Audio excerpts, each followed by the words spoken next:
Welcome, everybody, to the Build a Vibrant Culture podcast. My name is Nicole Greer, and they call me the Vibrant Coach. And I have another, yes, I know, another special guest, Kimberly Gerber. She is the founder of Excelerate, an innovative leadership development firm that specializes in coaching executives and their teams. And when you take one good look at her, you won't believe this, but for 30 years, Kimberly has helped transform the impact of more than 1,700 leaders. That is a lot of coaching across industry-leading companies, including Verizon, Revance, Blizzard, USC, Whirlpool, UCLA, Westcom, and the list goes on. She is the creator of several innovative leadership development programs, and we're going to get the download on those. Maybe she'll drop a few nuggets in so that we can get a little bit of learning done today, where Kimberly helps senior leaders create a strategic vision, which is so needed post-COVID in our world where everybody's worried about the inflation. We need a vision.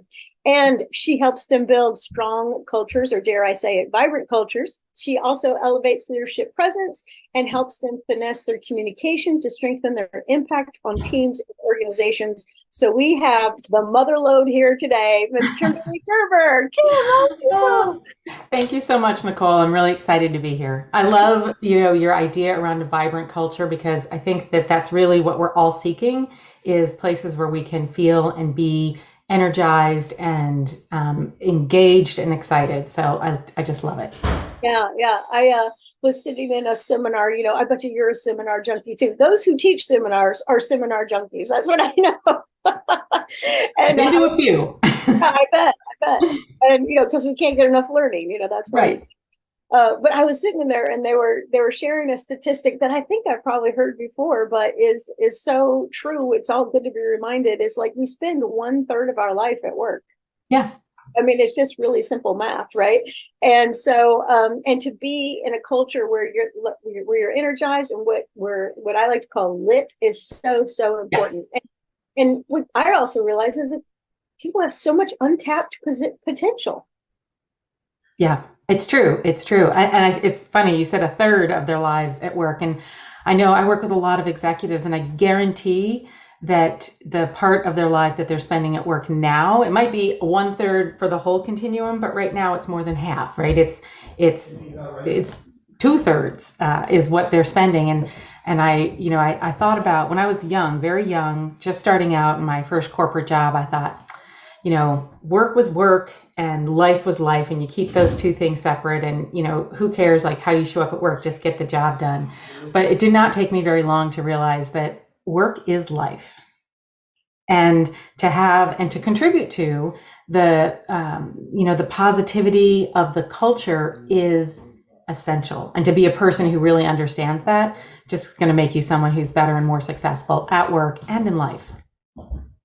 I couldn't agree more. Yeah, I get frustrated when I ask somebody a question and in the coaching session, they're like, you mean my personal life or my professional life? And I'm like, it's all one. It's all life. Yeah, it's all one life. Because here's what I know. If you're having a bad day at work, you bring it home to the people at the house. If the people at the house were having a bad day, we bring it to work. And vice versa. If we're having a great day at home, we bring it to work. And so we got to work on every aspect. Yeah. And so as I introduced you, we talked about the fact that you help people in their leadership roles. And I know I'm selecting definitions of leadership. So what's your definition of leadership? Oh, it's a great question. My definition of leadership would be someone who behaves and communicates in the way that people want to follow. Yeah. So it's this whole thing about lead by example and be somebody who's likable, trustworthy, all those kind of things. It's so huge. I agree wholeheartedly. Yeah. So, one of your programs that I'm really interested in, and if you're interested in Kimberly Gerber's program, you can go to iexcelerate.com/programs and see all the things she has to offer. One of the programs you have is taking charge of your career. And, and I don't think people stop. I mean, like you get kind of in the rut, right? Going through the motions, getting up, making the coffee, walking the dog, dropping the kids off and going to work. But I love this idea of taking charge of your career. Would you share with my listeners how they might be more on purpose? Absolutely. So something that I observed, I did not set out to be a promotion coach, if you will. It really never even occurred to me. However, something that I realized as I was coaching in the earlier years was that a lot of my clients would end up being promoted. Sometimes they wanted to be promoted, sometimes they just were. And I having a little bit of a researcher in my background, but also in my personality, I started to really look at like, oh, what is it about this person or that person that makes them more promotable? And thus began kind of a study of how people navigate their careers. And I actually thought a lot about my own career and how I had navigated from a very early age. I was easily promotable. I guess I have some of those qualities that, especially early on, people like to promote.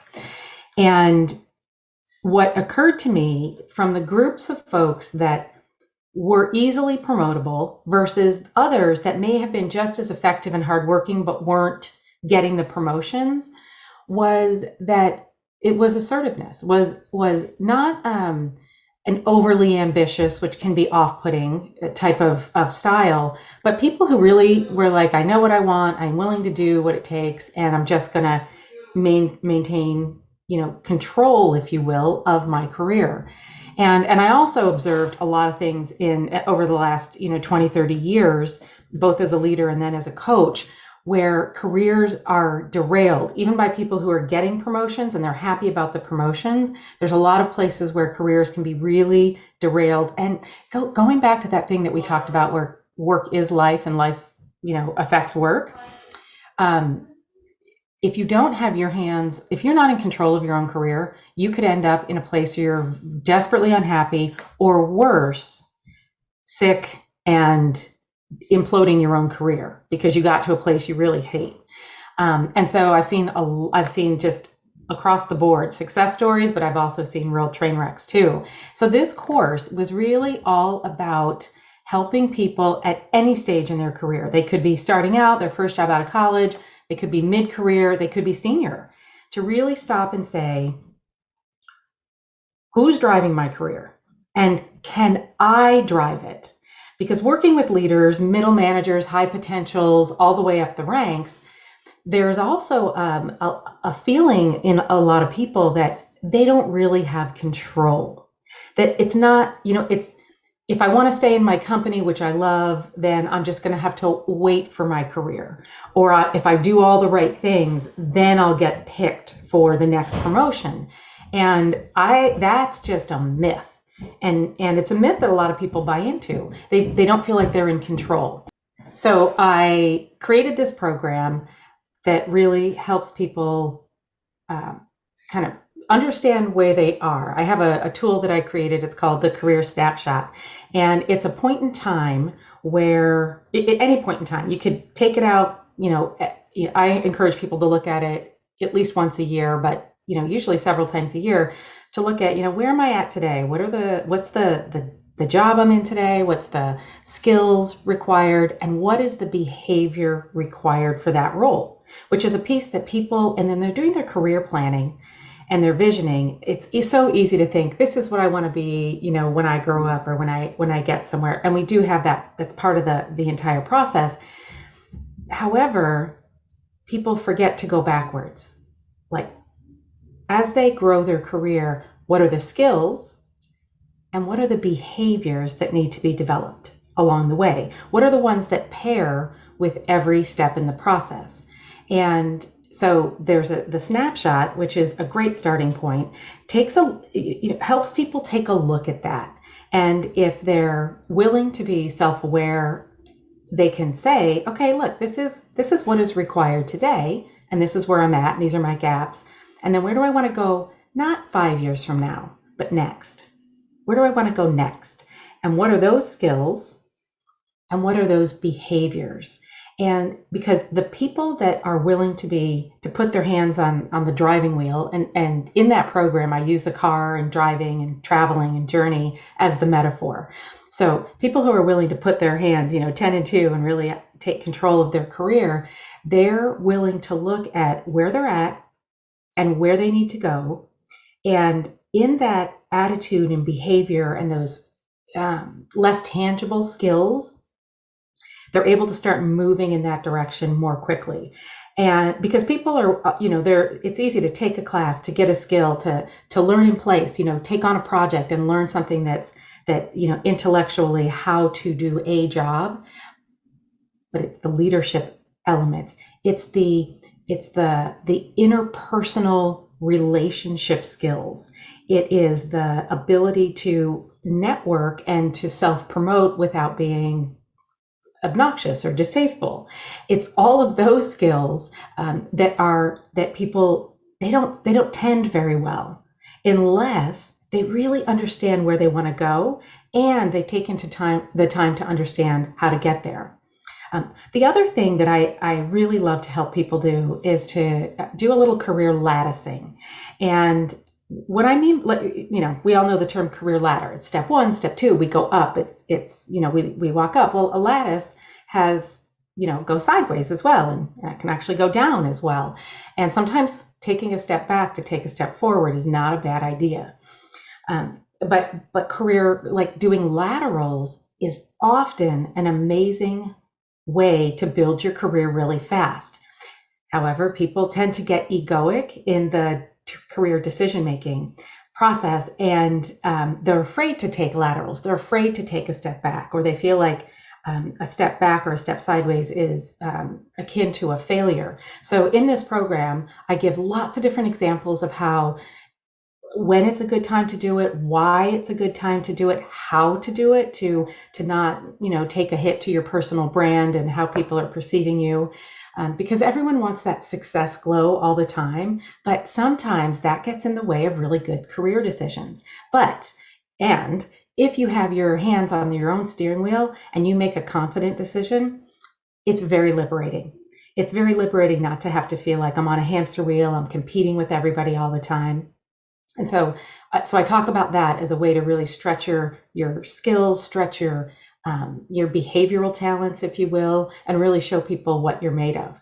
The thing that happens if you're in a company that you like and you really want to grow in that company, when you move laterally, you get to imprint the organization in really different ways, very creatively, and you get exposure as a more well-rounded person to lots of different people. So when there's opportunities for real advancement into senior management or executive levels, you've got lots of different champions in the organization, not just the vertical you might have started out in.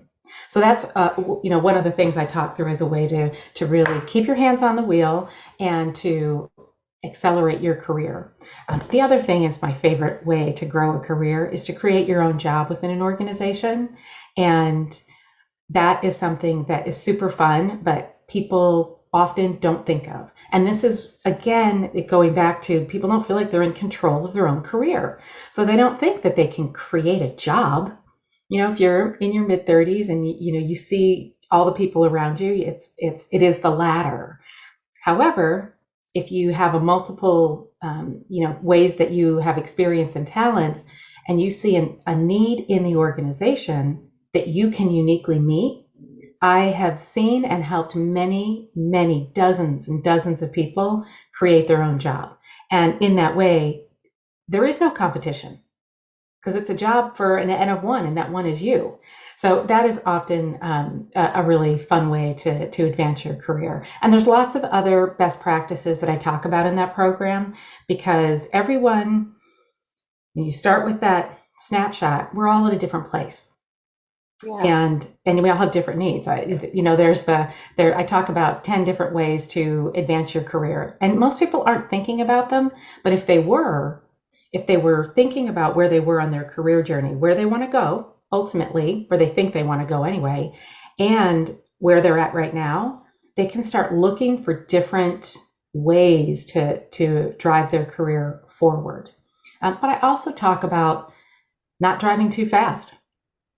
Now, let me ask some questions about your previous points so that we can kind of dive a little deeper. Would that be okay? Perfectly fine. Okay. You can see how enthusiastic, I'm super passionate about this. I can tell, and I love it. So this idea of a career snapshot. So she's saying, take a really good look at where you are currently in your career, and then looking ahead, figuring out where you want to go. And you said, oftentimes you'll find that there are some gaps in your skills and in your behaviors. Mm-hmm. So how would somebody go about actually figuring out what their gaps are? And maybe you might have a story that would illustrate this so people could see what you're talking about. Yep. Great question. The best way to find out those gaps is to have a conversation with your peers and your manager. So the career snapshot is something that I often, if not always, give to leaders that I'm working with so that they can start that conversation with their team members. But it works in the other way too. So if you have the career snapshot and you want to have a conversation with your manager about what your career potential is, and not like, hey, I want a job, I'm applying for this job, but I want to see where you see me. This is it's one page, so it's very light.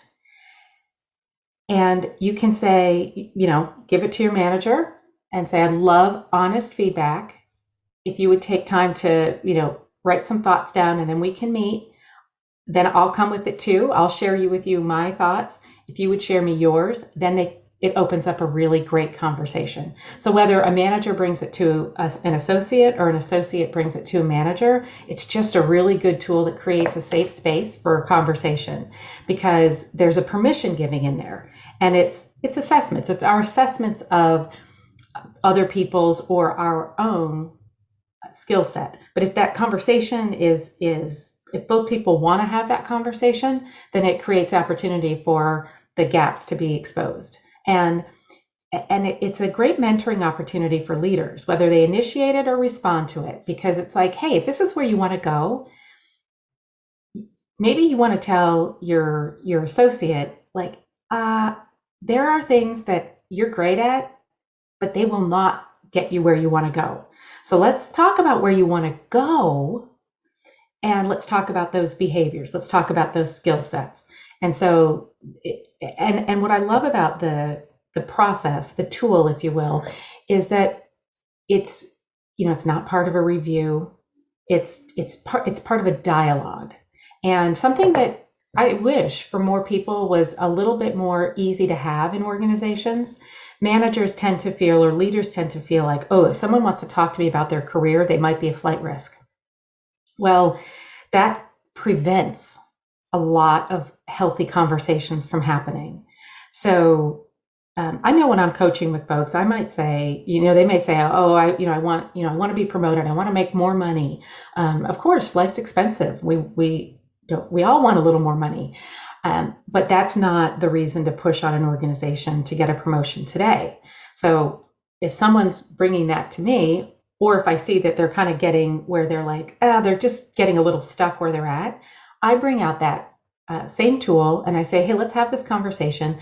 How many, the tool actually has on there, when do you want this next promotion? And if people say like in 6 months, I'll back them off that unless they're truly ready and say, well, 6 months, maybe when you can start showing that you might be ready, but let's give yourself plenty of time to actually build some of these new skills, because behavioral skills and practical skills, tactical skills or technical skills, they take more than a couple months to build up. And so helping people also see that it's a journey and not something they have to get to right away is very de-stressing. Yeah, that's fantastic. And so when you talk about the skills and the behaviors, can you give us an example of like skill sets that most often pop up, or behaviors that most often pop up that they could accelerate, which is the name of Kimberly Gerber's organization, I Excelerate, how they could, intentionally on this, after listening to this podcast, they'd be like, I need to be working on these skills and these behaviors. What do you see most often in all the coaching you're doing? Sure. I'm gonna narrow down a time frame. So working on the whole continuum, for very young people, it's going to be different from people who are maybe mid-career, very different from people who are maybe more senior. So if we look at that mid-section, and in particular high potentials, people who are fairly ambitious, they want that promotion. The things that often come up for those folks in terms of the skills that are missing, that aren't specifically tied to a discipline. So it's not in their functional area, but the general skills that would be gaps might be strategic thinking and planning. That's a big one. A lot of times we spend a lot of time in our early career doing the tactical planning, the brainstorming, the ideation, and the strategic thinking, the strategic planning is left for more senior people. So there ends up being a big gap at a certain stage. So that mid stage, there is that. Building a business case and selling your ideas in the organization is what I would call a technical skill that people at that stage, they need to learn, because they can get more of what they want. They can get the budgets they want, they can get the approval to do the projects that they want and the way they want them, if they know how to build a business case and sell it to the senior leaders. So those are two things that are important. The other thing that comes up a lot for about 60% of the people at that mid level is really building cross-functional relationships. Because what happens for folks at that age, in that kind of in that level, particularly if they're high potentials, is that they want to separate themselves. They're kind of pushing forward. They have that edge, that ambitious edge about them often, and that can impede those collegial relationships. And so they have to be thinking mindfully that the people in their peer group are as important to the success of their career than senior leaders, as senior leaders, and sometimes more so. So you really want to be building social capital. You want to be building, strong relationships cross-functionally at your peer level, as well as up and down, your direct reports and your direct supervisors. So those are some of the technical things. The behavioral things: confidence, executive presence. That's huge for people. Public speaking, I guess that's more of a technical one as they're getting up there. I hear that a lot, and I hear that at the executive level too. So a lot of times if we're working with executives, we're very specifically working on presence and speaking. And those are important things. And sometimes people get very far along in their careers without those skills, but then if they want to get to the C level, people are like, ooh, I just don't see them there because of how they show up. So hence we do a lot of presence training, a lot of public speaking. So those are just some of the things. Yeah. Okay. So everybody, she's talking about, taking charge of your career, which is one of her great programs over at iaccelerate.com. We're talking with Kimberly Gerber, and she's talking about a tool she has called the Career Snapshot, which helps you take stock of where you are now, where you want to go, and where the gaps are. And she shared with us so far that you've got to get your strategic thinking in place. You've got to have some skills there, building a business case, and then building relationships laterally up and down the ladder, and building social capital. And of course, working on behaviors of competence, executive presence, and public speaking. So did you get all that written down, everybody? That's so important. All right. So you said you have the career snapshot, but then sometimes you talk to people about doing some career latticing instead of going up and down the ladder, which I have never heard that before. And Kimberly, I love it. I think it's fantastic. You said, I've got some examples of people that have taken a step sideways on the ladder, like gotten on a different ladder for a little while. Yep. Will you share with us an example of that? You said that it provided great exposure for them and they became much more well-rounded. And I think that's ideal to move up in a company. Will you share an example? Sure. Lots of examples. One somewhat recent, a client looking to go on a C level track, and their primary focus is more in accounting and finance, and doing very well there, highly respected, but feeling stuck and really not, they were not being looked at in any way, shape, or form for anything more than where they were at, which is was at a high level. It's already like at a controller level. But that isn't where they wanted to stay. And finance and accounting is one of those areas where you really can get pigeonholed, and then you're on the ladder and you have to wait for an opening. And maybe there's places within finance and accounting that you can move to. But again, if there's not a lot of turnover in the company, you might be waiting a long time.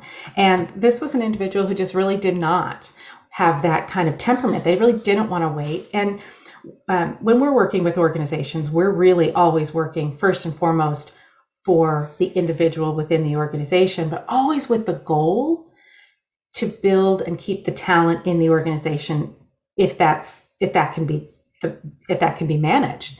So this individual needed something more. They were just I heard this saying early on in my career, sitting at a seminar, but it stuck with me. It's one of those ones that stuck with me. It's really helped me see that sometimes people need something different. And the phrase is, when you're green, you grow, and when you're ripe, you rot.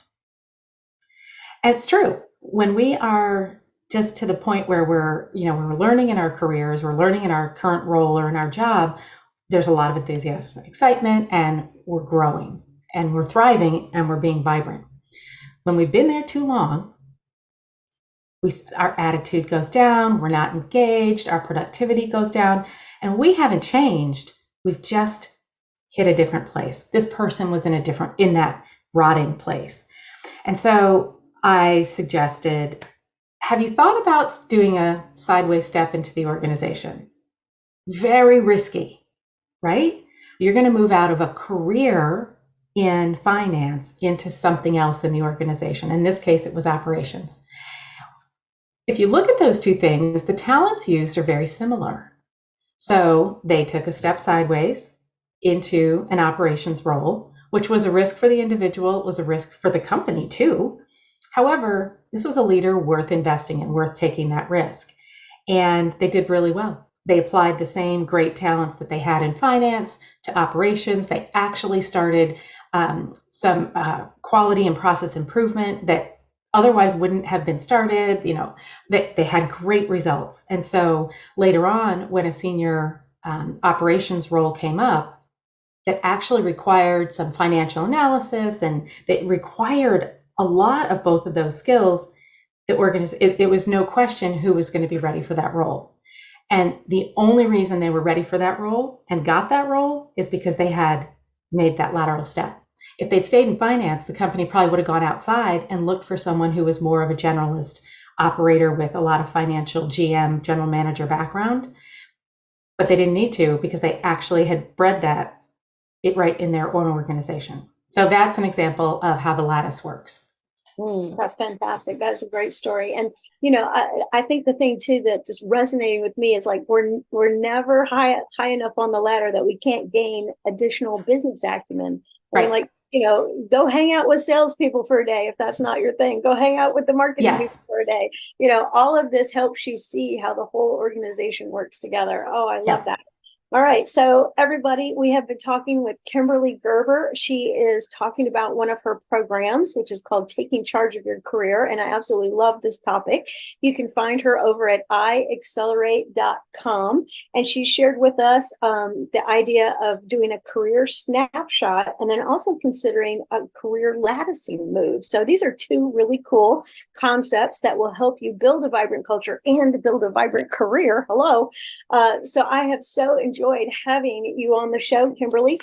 Tell us where we can find you other than over at your website. Where else can people find you? Well, people can also find me at kimberlygerber.com. So there is a little bit more, it's a website that also has some interesting information about speaking, but it's really more about me and my philosophy on leadership and life. So those are two places, and my email and phone number are both of those websites, and just happy to hear from anyone. And if anyone would like the career snapshot, I'm happy to send it out to them. Oh, that'd be fantastic. I tell you what, send it over and we'll stick it right here on the podcast. Okay, I will do that. Hello, everybody. Awesome. Yeah, All right, very good. And you can also find her on LinkedIn. It's just Kimberly Gerber, Kimberly Gerber. And she's also over on the Facebook, Kimberly Gerber Accelerate. It's been so fantastic to have you on the show, Kimberly. Do us a favor, all of you Vibrant Culture listeners. Go down, click the I like this episode button, leave us a little comment, little love for Kimberly. And we really appreciate you being on the show. Thank you so much for being here. Oh, thank you so much. It was my pleasure.